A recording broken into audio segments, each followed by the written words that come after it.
നമസ്കാരം, എല്ലാ കൂട്ടുകാർക്കും പുതിയ വീഡിയോയിലേക്ക് സ്വാഗതം. ഇത് നമ്മൾ തയ്യാറാക്കുന്നത് ഒരു നല്ല മീൻകറിയാണ്. തേങ്ങാപ്പാലൊക്കെ ഒഴിച്ചിട്ടാണ് കേട്ടോ നമ്മളിത് തയ്യാറാക്കുന്നത്. നമ്മൾ മീൻകറി പലതരത്തിലും വെക്കാറുണ്ട്, എങ്കിലും ഈ മീൻകറിയുടെ ടേസ്റ്റ് സൂപ്പറാണ് കേട്ടോ. ഇത് ഈ ഒരു മീൻകറി ഉണ്ടെങ്കിൽ ചോറ് തീരുന്ന വഴി അറിയില്ല. അപ്പോൾ നമുക്ക് ഇതെങ്ങനെയാണ് തയ്യാറാക്കുന്നതെന്ന് കണ്ടു നോക്കാം. ഇതാണ് കേട്ടോ നമ്മുടെ തേങ്ങാപ്പാൽ ഒഴിച്ച മീൻകറി. തൃശ്ശൂർ മീൻകറി എന്നും പറയാം. നല്ല തിക്ക് ഗ്രേവിയാണ്, അതുപോലെ തന്നെ നല്ല ടേസ്റ്റുള്ളൊരു മീൻകറിയാണ് കേട്ടോ ഇത്. നമ്മളിതിൽ വെളുത്തുള്ളിയോ തക്കാളിയോ ഒന്നും ചേർക്കുന്നില്ല. അപ്പോൾ ചോറിൻ്റെ കൂടെ ഈ ഒരു മീൻകറി ഉണ്ടെങ്കിൽ വേറെ കറിയൊന്നും വേണ്ട കേട്ടോ, അത്രയ്ക്കും ടേസ്റ്റാണ്. അപ്പോൾ അതിനായിട്ട് ഞാനിവിടെ ഒരു 500 ഗ്രാം ദശക്കട്ടിയുള്ള മീനാണ് എടുത്തിട്ടുള്ളത്. അപ്പോൾ ഇത്തരം മീനാണ് കേട്ടോ ഈ മീൻകറി വെക്കാനായിട്ട് കൂടുതൽ നല്ലത്. ഇതിലേക്ക് ഒരു 6 ചുവന്നുള്ളി നീളത്തിൽ അരിഞ്ഞു വെച്ചിട്ടുണ്ട്. പിന്നെ ഒരു 3 പച്ചമുളകും നീളത്തിൽ അരിഞ്ഞു വെച്ചിട്ടുണ്ട്. മീഡിയം സൈസ് വലിപ്പത്തിലുള്ള ഒരു കഷ്ണം ഇഞ്ചി ഇതുപോലെ നീളത്തിൽ അരിഞ്ഞു വെച്ചിട്ടുണ്ട്.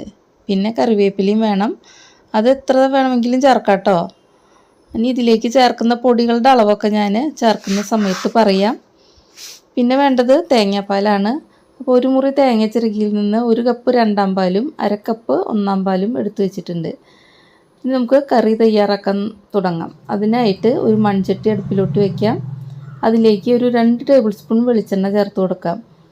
അപ്പോൾ ഈ മീൻകറി വെളിച്ചെണ്ണയിൽ തന്നെ തയ്യാറാക്കണം, എങ്കിലേ കറക്റ്റായിട്ടുള്ള ഒരു ടേസ്റ്റ് കിട്ടുള്ളൂ. വെളിച്ചെണ്ണ നന്നായിട്ട് ചൂടായി വന്നിട്ടുണ്ട്. ഇനി ഇതിലേക്ക് ഉള്ളി അരിഞ്ഞത് ചേർത്ത് കൊടുക്കാം. നന്നായിട്ടൊന്ന് ഇളക്കി കൊടുക്കാം. ഇനി ഇതിലേക്ക് പച്ചമുളക് നീളത്തിലരിഞ്ഞതും ഇഞ്ചി നീളത്തിലരിഞ്ഞതും കൂടിയും ചേർത്ത് കൊടുക്കാം. നന്നായിട്ടൊന്ന് വഴറ്റി കൊടുക്കാം. ബ്രൗൺ കളറൊന്നും ആവണ്ട, ചെറുതായിട്ടൊന്ന് വാടി വരുമ്പോൾ ഇതിലേക്ക് കറിവേപ്പില ചേർത്ത് കൊടുക്കാം. വീണ്ടും നന്നായിട്ടൊന്ന് ഇളക്കി കൊടുക്കാം. ഇനി നമുക്ക് തീ കുറച്ച് വെച്ചിട്ട് ഇതിലേക്ക് പൊടികൾ ചേർത്ത് കൊടുക്കാം. ഹൈ ഫ്ലെയിമിൽ വെച്ചിട്ട് പൊടികൾ ചേർക്കരുത്, കരിഞ്ഞു പോവും. അങ്ങനെ ചെയ്താൽ കറിയുടെക്ക് ടേസ്റ്റ് ഉണ്ടാവില്ല കേട്ടോ. 2 ടേബിൾ സ്പൂൺ എരിവുള്ള മുളക് പൊടിയാണ് കേട്ടോ ചേർത്ത് കൊടുത്തിട്ടുള്ളത്. നന്നായിട്ടൊന്ന് ഇളക്കി യോജിപ്പിക്കാം. ഒരു 1/4 ടീസ്പൂൺ മഞ്ഞൾപ്പൊടി ചേർത്ത് കൊടുക്കാം. പിന്നെ വേണ്ടത് മല്ലിപ്പൊടിയാണ്. ഒരു 2 ടേബിൾ സ്പൂൺ മല്ലിപ്പൊടിയാണ് കേട്ടോ ചേർത്ത് കൊടുക്കുന്നത്. ഇനി നന്നായിട്ടൊന്ന് ഇളക്കി യോജിപ്പിക്കുക. പൊടികളുടെ പച്ചമണമൊക്കെ മാറിയിട്ട് നന്നായിട്ടൊന്ന് മൂത്ത് വരണം. ഇപ്പോൾ ഇതാ പൊടികളൊക്കെ നന്നായി മൂത്ത് വന്നിട്ടുണ്ട്. ഇനി ഇതിലേക്ക് ഒരു 1/2 കപ്പ് ചൂടുവെള്ളം ഒഴിച്ച് കൊടുക്കാം. പച്ചവെള്ളം ഒഴിച്ച് കൊടുക്കരുത്, ചൂടുള്ള വെള്ളം തന്നെ ഒഴിച്ച് കൊടുക്കണം. ഇതിലേക്ക് ആവശ്യത്തിനുള്ള ഉപ്പും കൂടിയും ചേർത്ത് കൊടുക്കാം. ഉപ്പ് ചേർക്കുമ്പോൾ ശ്രദ്ധിക്കണം, ആദ്യം തന്നെ കുറേ ഉപ്പിടരുത്. കൂടിക്കഴിഞ്ഞാൽ പിന്നെ നമുക്കൊന്നും ചെയ്യാൻ പറ്റില്ല. കുറഞ്ഞു പോയാൽ നമുക്ക് വീണ്ടും ചേർത്ത് നോക്കിയിട്ട് ചേർത്ത് കൊടുക്കാം. അതുപോലെ തന്നെ കുറേ പേര് പറയാറുണ്ട് തേങ്ങാപ്പാൽ ചേർക്കുമ്പോൾ പിരിഞ്ഞു പോകുന്നെന്ന്. അത് ഇതുപോലെ വെള്ളം ചേർത്തൊന്ന് തിളച്ചതിന് ശേഷം തേങ്ങാപ്പാൽ ചേർത്താൽ പിരിഞ്ഞു പോവില്ല കേട്ടോ. അപ്പോൾ ഇത് നന്നായിട്ട് തിളച്ച് വന്നിട്ടുണ്ട്. ഇതിലേക്ക് പുളി ചേർത്ത് കൊടുക്കാം. ഞാനിവിടെ കുടംപുളിയാണ് കേട്ടോ ചേർത്ത് കൊടുക്കുന്നത്. ഇതിന് പകരം നിങ്ങൾക്ക് വേണമെങ്കിൽ കോൽപ്പുളി ചേർത്ത് കൊടുക്കാം. ഞാനിവിടെ ഒരു 3 പീസ് പുളിയാണ് ചേർത്ത് കൊടുക്കുന്നത്. പുളിയുടെ അളവൊക്കെ നിങ്ങളുടെ കയ്യിലെ പുളി അനുസരിച്ച് ചേർത്ത് കൊടുത്തോളൂ കേട്ടോ. അപ്പോൾ അത് നന്നായിട്ട് തിളച്ച് വന്നിട്ടുണ്ട്. ഇതിലേക്ക് ഇനി 2-ാം പാല് ചേർത്ത് കൊടുക്കാം. ഒന്ന് ഇളക്കി കൊടുക്കാം. ഇനി ഒരു 5 മിനിറ്റ് നമുക്കിതൊന്ന് മൂടി വെച്ചിട്ടൊന്ന് തിളപ്പിക്കാം കേട്ടോ. അപ്പോൾ അത് 5 മിനിറ്റ് ആയിട്ടുണ്ട്. നമുക്കൊന്ന് തുറന്ന് നോക്കാം. അപ്പോൾ അത് നന്നായിട്ട് തിളച്ച് വന്നിട്ടുണ്ട്. ഇനി ഇതിലേക്ക് മീൻ ചേർത്ത് കൊടുക്കാം. ഇപ്പോൾ ഇതാ ഫുള്ളും ചേർത്ത് കൊടുത്തിട്ടുണ്ട്. ഇനി മീൻ കഷ്ണങ്ങളൊക്കെ കറിയിലേക്കൊന്ന് താഴ്ത്തിയിട്ട് കൊടുക്കാം കേട്ടോ. അതിനുശേഷം വീണ്ടും മൂടി വെച്ചിട്ട് ഒരു മീഡിയം ഫ്ലെയിമിൽ ഒരു 10 മിനിറ്റ് വേവിച്ചെടുക്കാം. അപ്പോൾ ഇതാ 10 മിനിറ്റ് ആയിട്ടുണ്ട്. നമുക്കൊന്ന് തുറന്ന് നോക്കാം. അപ്പോൾ ഇതാ മീനൊക്കെ വെന്ത് ഗ്രേവി കുറുകി വന്നിട്ടുണ്ട്. ഇനി ഇതിലേക്ക് 1-ാം പാല് ചേർത്ത് കൊടുക്കാം. നല്ല കുറുകിയ തേങ്ങാപ്പാലാണ് കേട്ടോ. തേങ്ങാപ്പാൽ ചേർത്ത് കൊടുത്താൽ ഉടനെ സ്റ്റവ് ഓഫ് ചെയ്യണം, പിന്നെ തിളപ്പിക്കരുത്.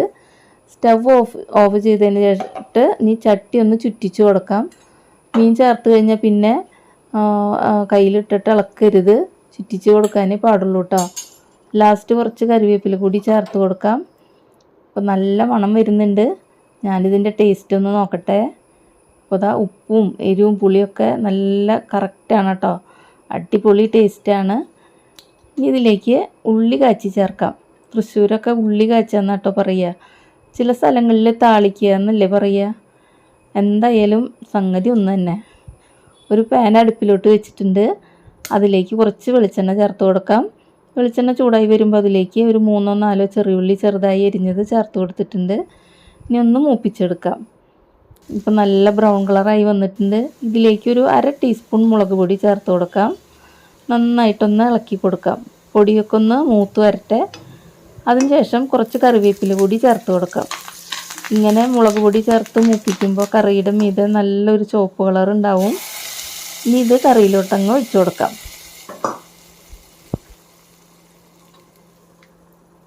ചെറുതായിട്ടൊന്ന് ഇളക്കി യോജിപ്പിക്കാം. അങ്ങനെ നമ്മുടെ തേങ്ങാപ്പാൽ ചേർത്ത മീൻകറി ഇവിടെ റെഡി ആയിട്ടുണ്ട്. ഇനി നമുക്കിതൊന്ന് അടച്ചു വയ്ക്കാം. പറ്റുമെങ്കിൽ 1 മണിക്കൂർ നേരമെങ്കിലും ഇതൊന്ന് അടച്ചു വയ്ക്കുക. അപ്പോഴാണ് മീൻകറി ഇരുന്നൊന്ന് സെറ്റാവുക കേട്ടോ. ഗ്രേവിയൊക്കെ തിക്കായി ടേസ്റ്റ് ഒന്നും കൂടിയും കൂടും. അപ്പോൾ ഇതുവരെ ഇതുപോലെ ഒന്ന് തയ്യാറാക്കി നോക്കിയിട്ടില്ലെങ്കിൽ തീർച്ചയായിട്ടും തയ്യാറാക്കി നോക്കണം. നല്ല ടേസ്റ്റി ആയിട്ടുള്ള ഒരു മീൻകറിയാണ്. തയ്യാറാക്കി നോക്കിയിട്ട് അഭിപ്രായങ്ങൾ അറിയിക്കാൻ മറക്കരുത് കേട്ടോ. അപ്പോൾ അടുത്ത നല്ലൊരു വീഡിയോ ആയിട്ട് വീണ്ടും കാണാം. അതുവരേക്കും ഒരുപാട് സ്നേഹത്തോടെ ബൈ.